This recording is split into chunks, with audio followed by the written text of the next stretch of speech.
नाम क्या है? मेरा नाम सत्यनारायण प्रसाद। अरे भैया, गाँव में क्या क्या समस्या है? भैया जल्दी अंदर आओ। आ रहा हूँ यार, दिन भर परेशान करती रहती है।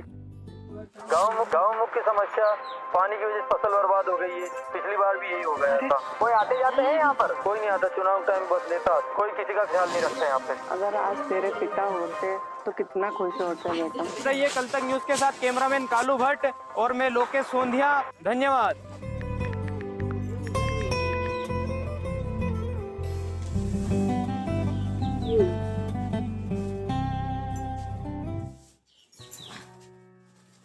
मामी इंदौर जा रहा हूँ। तू अपने मन की ही करना। ले ये पैसे रख, रास्ते में काम में आएंगे। जेठो कर चड्डी